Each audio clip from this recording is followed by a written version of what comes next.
Bismillahirrahmanirrahim. Hello, this is my YouTube channel Rigorous Mathematics and welcome to lecture number 2 of topology.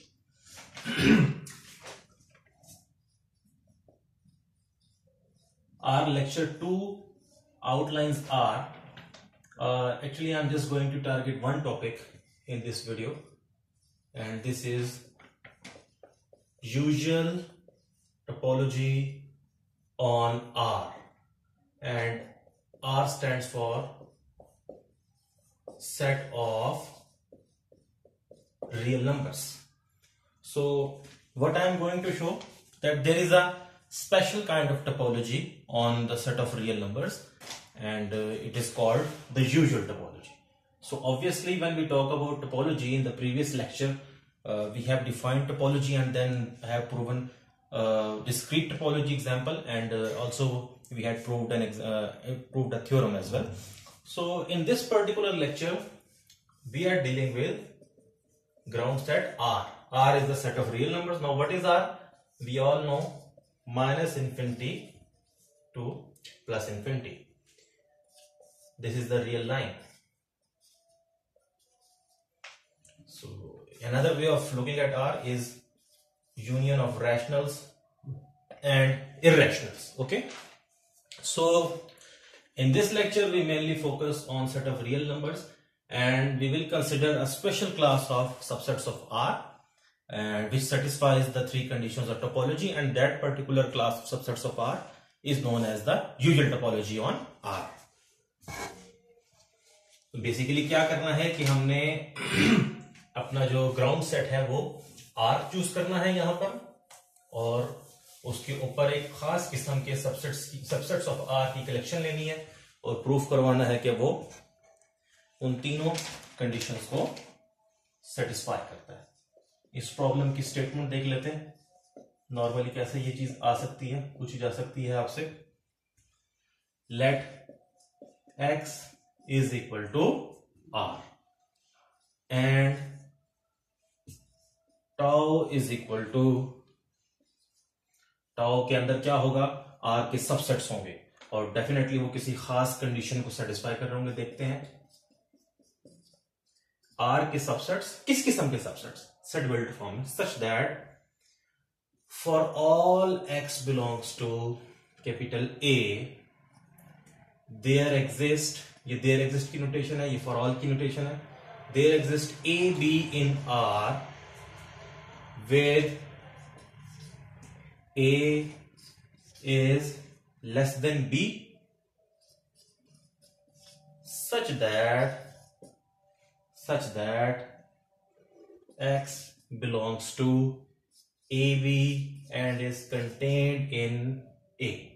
Okay, हमने यहां पर tau किस किस्म का लिया है, अपना R के वो वाले सबसेट्स जो इस कंडीशन को सेटिस्फाई करते हैं. सेट बिल्डर फॉर्म में यही होता है ना कि एक तरफ एलिमेंट्स को रिप्रेजेंट करने के लिए कोई वेरिएबल लिखा जाता है और आगे वो जिन कंडीशंस को सेटिस्फाई कर रहा होता है वो लिख दिया जाता है. तो R के वो तमाम सबसेट्स जिनके क्या for all x belongs to A, जिनमें पाए जाने वाले तमाम एलिमेंट्स के लिए ये कंडीशन फुलफिल हो. ये कंडीशन क्या है कि for all x belongs to A के R के वो वाले सबसेट्स चूज करने हैं कि जिनके अगेंस्ट आपको ऐसे A B मिले with A less than B. Definitely दो नंबर्स हैं तो उनमें ये रिलेशनशिप तो आप तलाश कर सकते हो क्योंकि रियल नंबर्स है, कंपेरेबल है. सच दैट के उनसे बनने वाली जो इंटरवल है x उसमें मौजूद हो और वो इंटरवल A के अंदर कंटेन करे. दूसरे लफ्जों में ये अगर आपके पास R है तो इस टाउ में कौन से A मौजूद है, इस टाउ के अंदर ऐसा A मौजूद होगा कि उस A का कोई भी आर्बिट्रेरी पॉइंट जब चूज किया जाए for all x belongs to A तो उसके अगेंस्ट आपको एक इंटरवल मिले. ठीक है, सच दैट कि वो x जो है वो उस इंटरवल के अंदर मौजूद हो और वो इंटरवल A के अंदर मौजूद हो. ठीक है, क्या मैंने बताया कि R के वो वाले सबसेट्स लेने हैं जिनके हर पॉइंट के अगेंस्ट आपको एक इंटरवल मिले और वो इंटरवल भी खुद उस सेट के अंदर कंटेन करता हो. तो ऐसी कलेक्शन जो है then tau is a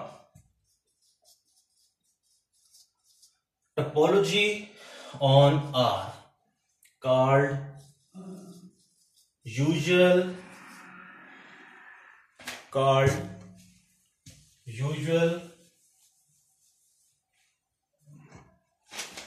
topology / Euclidean topology on R. ठीक है, this is the usual topological space and the pair R comma tau is called usual topological space.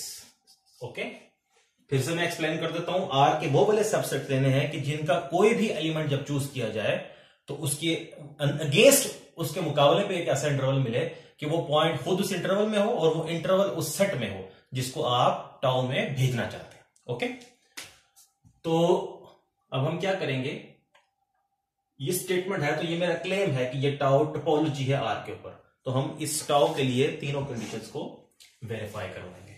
Okay,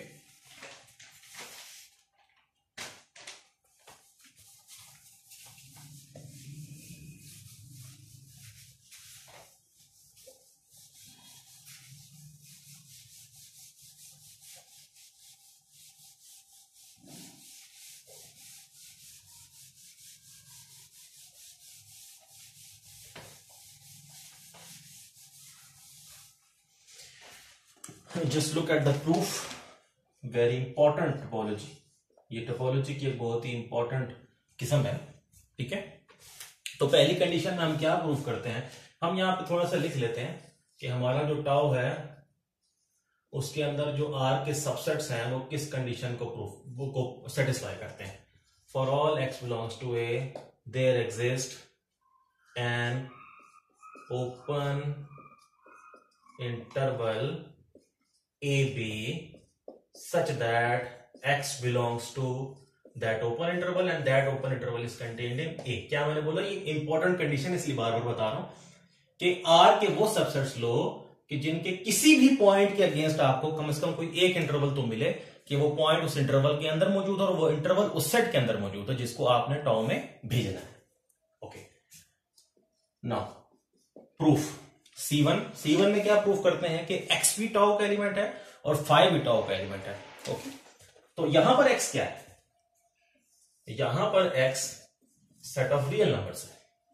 तो सेट ऑफ रियल नंबर्स को हमने, मतलब ground set x होता था ना, तो वो यहां पर इन पर्टिकुलर r लिया गया। तो क्या करेंगे, r को अगर टाउ में जाना है तो फिर r को इस कंडीशन को सेटिस्फाई करना पड़ेगा। Obviously r is a subset of r, तो क्या r आगे इस कंडीशन को सेटिस्फाई करता है। लेट्स सी, R का एक आर्बिट्रेरी एलिमेंट ले लेंगे जैसे ये A के लिए था, और फिर बताएंगे कि उस आर्बिट्रेरी एलिमेंट के लिए एक इंटरवल ऐसा मौजूद है जो उस आर्बिट्रेरी एलिमेंट को कंटेन करता है और वो इंटरवल खुद R के अंदर कंटेन होता है। Let X belongs to R, arbitrary element ले लिया, पुट। अब हमें एक इंटरवल चाहिए था ना ए बी। अब ओपन इंटरवल, आई होप कि आप सारे वाकिफ होंगे। ओपन इंटरवल क्या चीज होती है, बेसिकली ये एक सेट है, रियल नंबर्स का ही सेट होता है, सच दैट कि ए और बी के दरमियान जितने रियल नंबर्स हैं वो सारे इसके अंदर मौजूद हैं, ए और बी नहीं है क्योंकि ये ओपन इंटरवल है। तो अगर मैं ए ले लेता हूं x-1 और बी ले लेता हूं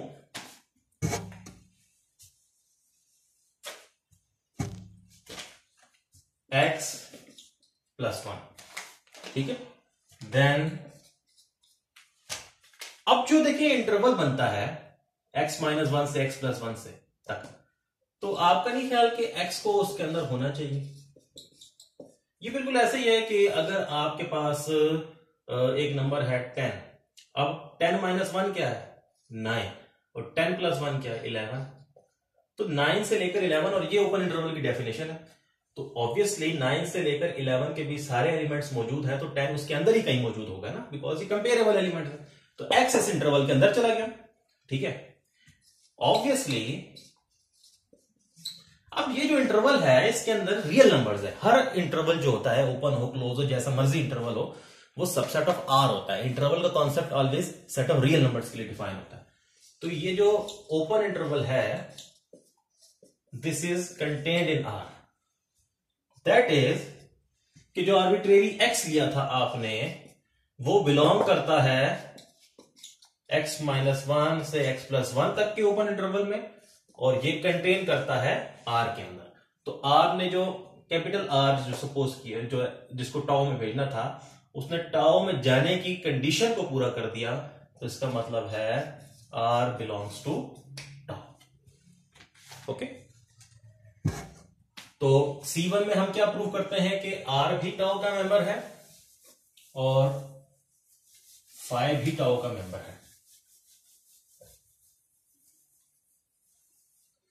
तो फाई कैसे टाउ का मेंबर होगा, ये बड़ा इंटरेस्टिंग एक चीज है कि आप इसको किस तरीके से प्रूव करेंगे कि फाई जो है वो टाउ के अंदर चला जाए। देखिए, अब आपने तो एलिमेंट लेके बताना था ना, मगर फाई में तो कोई एलिमेंट ही नहीं है, तो आप इसको डायरेक्टली तो प्रूव नहीं कर सकते। मगर आप इसको अगर काउंटर पॉजिटिव वे में जाएं इसकी तो वहां पर किस तरीके से आप करोगे। सिंस देयर एग्जिस्ट, बल्कि इसके ऊपर लिखिएगा, now we prove phi belongs to tau. Since there exist no element in phi which does not satisfy the conditions of being in tau। क्या फाई का कोई ऐसा एलिमेंट बता सकते हैं जो टाउ में जाने की कंडीशन को सेटिस्फाई ना करता हो? ऑब्वियसली इसी लॉजिक के तहत फाई हर सेट का सबसेट भी होता है। जैसे पिछले लेक्चर में था कि फाई हर सेट का सबसेट क्यों है, क्योंकि फाई का कोई ऐसा एलिमेंट नहीं बताया जा सकता कि जो किसी दूसरे सेट में मौजूद ना हो। तो this is contrapositive way of proving the things. Okay, ये प्रोपोजिशनल कैलकुलस के अंदर आता है। तो क्योंकि कोई भी एलिमेंट फाई का नहीं है ऐसा, भी does not satisfy the conditions of being in tau, therefore phi belongs to tau. क्योंकि टाउ में जाने के तरीकेकार दो तरह के हो सकते हैं या तो आप हर एलिमेंट के लिए उस सेट के इस कंडीशन को प्रूफ कर दो, या फिर आप ये बता दो कि उसमें कोई ऐसा एलिमेंट नहीं है जो इस कंडीशन के अगेंस्ट बात करता हो। तो दोनों तरीकों से फाई टाउ में चला जाएगा। सॉरी, यहां पर तो इस तरीके के तहत गया ना, मगर दोनों तरीकों से जो आपका सबसेट है वो टाउ में चला जाएगा। तो ये C1 कंप्लीट होगी।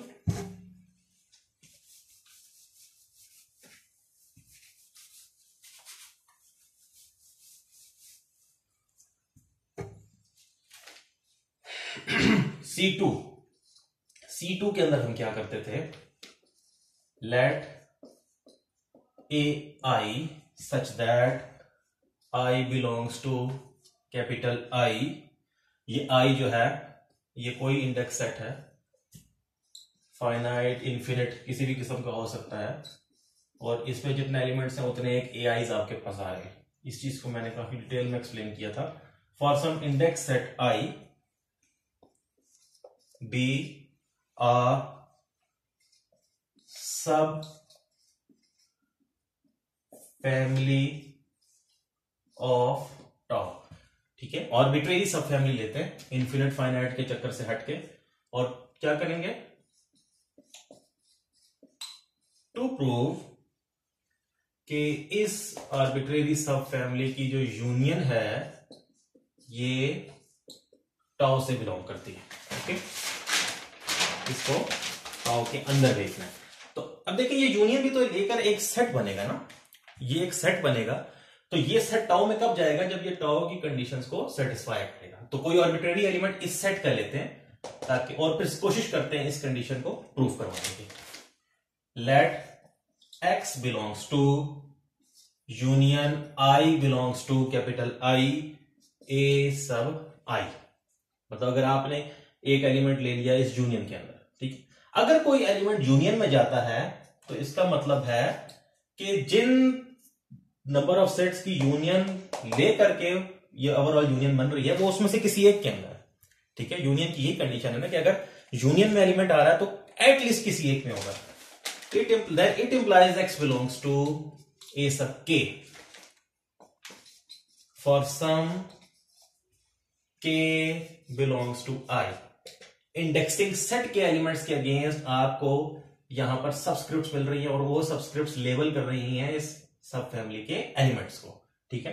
तो अगर ये इनमें से किसी ए आई में है तो किसी ए के में होगा, ठीक है, क्योंकि आई तो जनरल रोटेशन है ना, तो ये के किसी फिक्स के अंदर एक्स मौजूद होगा। It can be 100, it can be anything. Okay, since अब ये जो जिस ए के अंदर एक्स है, ये ए के आ कहां से है? बेसिकली ये सब फैमिली है टाउ की और इसमें जितने भी एलिमेंट्स हैं वो टाउ के मेंबर्स हैं। सिंस ए सब के बिलोंग्स टू टाउ, अगर ये टाउ में है, ठीक है, तो फिर ये टाउ की के अंदर अगर मौजूद है तो ये टाउ की कंडीशंस को सेटिस्फाई करेगा। So there exist an open interval A B.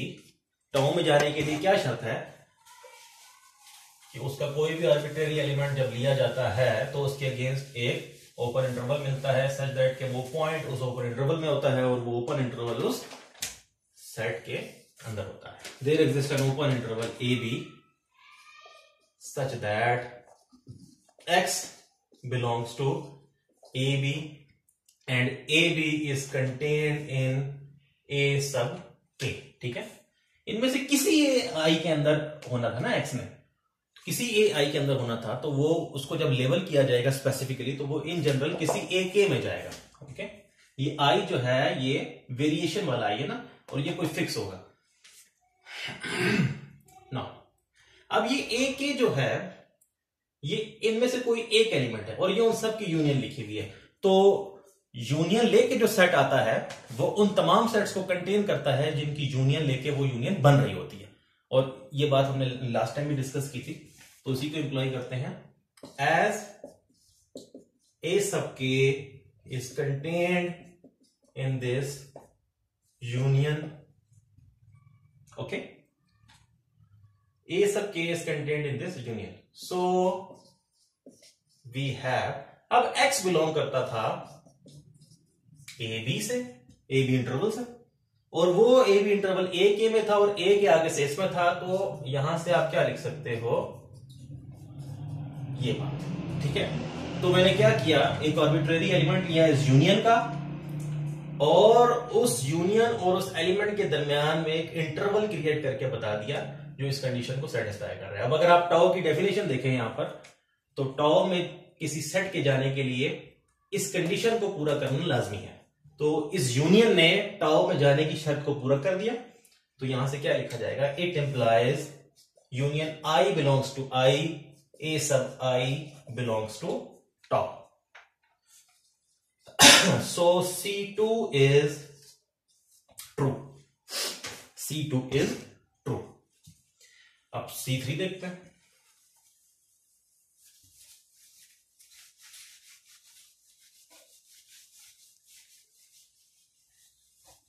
By the way ये जो एग्जाम्पल मैंने आज ली है ये सिड मॉरिस एक ऑस्ट्रेलियन टोपोलॉजिस्ट है उसकी बुक से ली है, तो मैं डिस्क्रिप्शन के अंदर इस बुक का लिंक भी डाल दूंगा। It's a very good book on the subject of topology, बिल्कुल बिगिनर्स के लिए लिखी गई है। C3 लेट C3 के अंदर आप क्या करते होते थे नॉर्मली, फाइनाइट सब कलेक्शन लेते थे ना। अब फाइनाइट नंबर ऑफ सेट्स के लिए जब कोई रिजल्ट प्रूव करना हो तो आप अगर सिर्फ 2 के लिए भी वो रिजल्ट प्रूव करते हैं तो गुड इनफ होता है, because in case of sets intersection या यूनियन की जब बात की जाती है तो वहां एसोसिएटिव लॉ होल्ड करता है। तो अगर इसकी मतलब मिसाल इस तरीके से है कि अगर आपने ये साबित करना है कि इन सब की इंटरसेक्शन टाउ में है, अगर ये सब के सब टाउ से लिए गए हैं और इनकी इंटरसेक्शन टाउ में है, तो अगर सिर्फ इतना प्रूफ कर दिया जाए कि कोई से 2 लिए जाए और उनकी इंटरसेक्शन को टाउ में भेजा जाए तो ये बात भी प्रूफ हो जाती है, ठीक है। तो इंटरसेक्शन के केस में इतनी बात प्रूव करना भी काफी है, यहां से आप उसको जज कर सकते हैं। ये थोड़ा सा पॉइंट मैं जान के आपके लिए छोड़ रहा हूं, अगर ये इश्यू हो तो कमेंट सेक्शन में जरूर डिस्कस करें कि इसके होल्ड करने से ये कैसे होल्ड कर सकता है, वो कर सकता है। देखिए वेरी सिंपल, कि अगर कोई से दो आर्बिट्रेरी के लिए गया ना, तो इसका मतलब ये दोनों चले गए, इसको आप नाम दे दें ए स्टार का, तो ये ए स्टार टाउ में चला गया क्योंकि दो की इंटरसेक्शन टाउ में चलेगी। अब अगला ले, उसको इसके साथ मिलाएं, ये दोनों टाउ के, तो फिर इंटरसेक्शन टाउ में चलेगी, करते करते ये सारों की इंटरसेक्शन टाउ में चली जाएगी।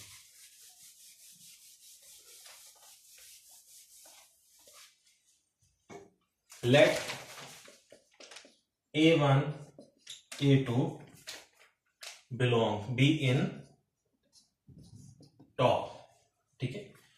टारगेट क्या है? To prove A1 intersection A2, ये इंटरसेक्शन भी टाउ में मौजूद है, ये प्रूव करना है, ठीक है। This is my claim. तो अब टाउ में ले जाने के लिए क्या जरूरी है कि कोई आर्बिट्रेरी एलिमेंट चूज करो उस सेट में से जिसको टाउ में भेजना है। अगर वो इंटरसेक्शन में है तो इसका मतलब तो ये है कि वो A1 में भी है और वो A2 में भी है, ठीक है। अब अगर A1 में है और A1 टाउ में है तो फिर वो टाउ की कंडीशन अप्लाई होगी, और इसी तरह A2 में है और A2 टाउ में है तो फिर वहां भी टाउ की कंडीशन अप्लाई होगी, ठीक है। नाउ अब दोनों को बारी बारी अप्लाई करेंगे। y बिलोंग्स टू A1, इसका मतलब तो ये हुआ कि there exist an open interval AB, there exist an open interval AB such that कि y उस ओपन इंटरवल में है और वो ओपन इंटरवल A1 के अंदर है, ओके। एंड और इसी तरीके से y बिलोंग्स टू A2 का मतलब क्या है? y belongs to A2 implies there exists an open interval CD such that y belongs to CD and is contained in A2, okay?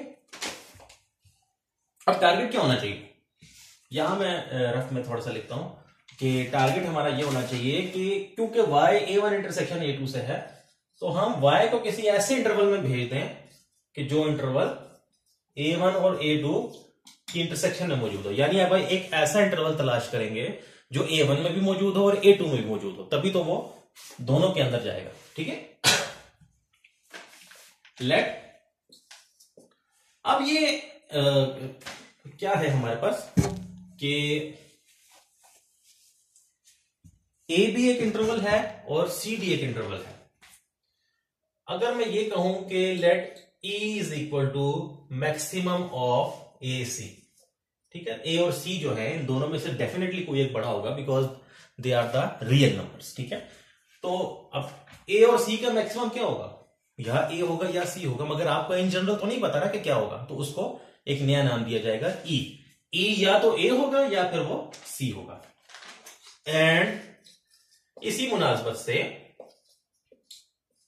F को क्या कह देंगे? बी और डी, बी कंपेरेबल होंगे और बी और डी में जो मिनिमम है उसको क्या कह दिया? एफ कह दिया, ठीक है। लेट्स सी, यहां से हम आगे देखते हैं सिचुएशन। इसमें इंटरसेक्शन का पार्ट जो है वो इंटरेस्टिंग है काफी ज्यादा, बहुत ही खूबसूरत एग्जांपल है usual topology on the real line R. Entrance exam के अंदर भी, इंटरव्यूज के अंदर भी ये चीजें पूछी जाती हैं। वी सी दैट, अगर आप देखें तो वो जो आपका y था वो A1 में होने की वजह से इंटरवल ए बी में था, ठीक है। तो y अगर ए बी में है तो इसका मतलब है y ए और b के दरमियान में है, तो y must be greater than a, ठीक है। वी सी दैट यानी कि a is less than y, ठीक है। एंड इसी तरीके से y A2 में होने की वजह से CD में था, तो C must be less than y, तो यहां से हम यहां तक पहुंच गए कि ए भी लेस देन वाई है और सी भी लेस देन वाई है। अगर ए और सी दोनों लेस देन वाई है तो ए और सी का जो मैक्सिमम है वो भी लेस देन वाई होगा, बिकॉज ए और सी का जो मैक्सिमम है वो ए और सी में से कोई एक चीज है। तो जब वो दोनों ही लेस देन वाई है तो इसका मतलब तो ये हुआ कि उन दोनों का जो मैक्सिमम है वो भी लेस देन वाई है, दैट इज, और वो मैक्सिमम है क्या, वो मैक्सिमम ई है, E is less than Y. Also we note that, ये भी हमने नोट किया कि y ए बी में था तो इस वजह से y छोटा था b से, या b बड़ा था y से, एंड और सी डी में था तो y इसकी मुनासबत से d से भी छोटा है, y b से भी छोटा है और y d से भी छोटा है। इसका मतलब तो यह हुआ कि y इन दोनों के मिनिमम से भी छोटा है। क्यों y इन दोनों के मिनिमम से क्यों छोटा है? क्योंकि मिनिमम इन दोनों में से कोई एक है ना, तो जब वो दोनों से ही छोटा है तो उनके मिनिमम से भी छोटा है, that is y is less than minimum of B D की क्या कहा हुआ है हमने, f। तो यहां से क्या पता चला कि e is less than y and y is less than f। ये यहां तक चीज प्रूव हो चुकी है अभी तक कि y जो है वो e से बड़ा है और f से छोटा है। ठीक हो गया? इसको अगर आप 1 कह दें और इसको अगर आप 2 कह दें तो by 1 and 2 e is less than y and y is further less than f। That is, अगर y इस कंडीशन को सेटिस्फाई कर रहा है तो इसका मतलब तो ये हुआ कि e और f से बनने वाला जो इंटरवल है y उससे बिलोंग करेगा। ठीक है, तो यहां तक क्या पता चला, हमारा टारगेट क्या था जो मैंने यहां लिखा था थोड़ी देर पहले, कि हम y को एक ऐसे इंटरवल में भेजना चाह रहे हैं जो a1 इंटरसेक्शन a2 में हो, या दूसरे लफ्जों में y को एक ऐसे इंटरवल में भेजना चाह रहे हैं जो a1 में भी हो और a2 में भी हो। ओके, तो अभी तक तो हमने इस y को एक इंटरवल में भेज दिया, मगर क्या ये e, f वाला जो इंटरवल है ये a1 इंटरसेक्शन a2 में है? We have to wait and see. अच्छा, एज, अब जरा गौर कीजिएगा, e जो है वो a से क्या है, बड़ा है। ठीक है, as e is greater than a, क्योंकि e जो है वो a और c का मैक्सिमम था ना, a और c दोनों में से जो बड़ा था उसका मैक्सिमम था। ओके, या दूसरे लफ्जों में e इज ग्रेटर देन और equal to a, that's a better notation, because e, इस स्टेप को समझे, e is maximum of what,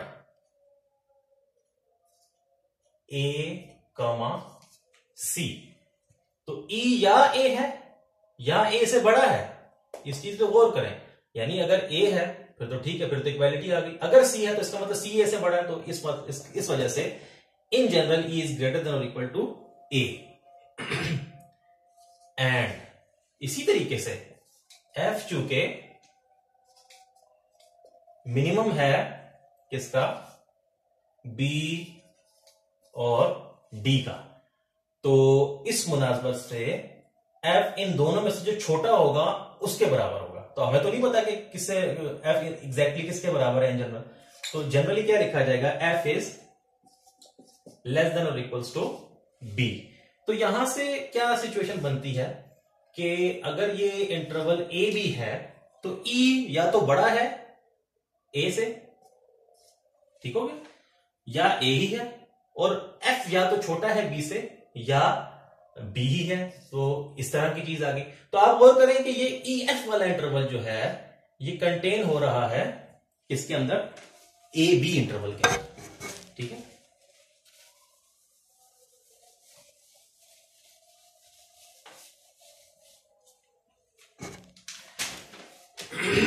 so we can write, हम क्या लिख सकते हैं कि EF is contained in A, B and A, B is contained in A1। ठीक है, सिमिलरली जिस लॉजिक के तहत ये ए बी में है, उसी लॉजिक के तहत ई एफ जो है वो सी डी के अंदर भी कंटेन करेगा, और सी डी कहां पे था, A2 के अंदर था। तो हमने ई एफ को जो है वो इस इंटरवल में भेजा, और ये इंटरवल A1 में कंटेन कर रहा है, और ई एफ को सी डी में भेजा और ये A2 में कंटेन कर रहा है। यहां से क्या रिजल्ट निकलता है, यहां से जो रिजल्ट निकलता है वो क्या है, यहां से रिजल्ट यह निकलेगा कि ई एफ A1 में भी कंटेन कर रहे हैं और ई एफ A2 में भी कंटेन कर रहा है। अगर एक सेट दो डिफरेंट सेट्स के अंदर कंटेन कर रहा है तो वो उन दोनों की इंटरसेक्शन के अंदर भी होगा, क्योंकि इंटरसेक्शन में वही चीज जाती है जो दोनों के अंदर हो। अब जरा ओवरऑल चीज को देखें, y belongs to EF and EF is contained in A1 intersection A2. So y belongs to EF and EF is contained in A1 intersection A2. इसका मतलब तो ये हुआ कि A1 इंटरसेक्शन A2 ने टॉ की कंडीशंस पूरी कर दी और वो टॉ का मेंबर बन गया। So condition 3 is true. It implies tau is a topology on R called usual / Euclidean, इसको यूक्लिडियन भी कहा जाता है, topology on R, usual Euclidean topology on R. R with this topology is called usual topological space. Okay, that's the proof. That's it for lecture 2.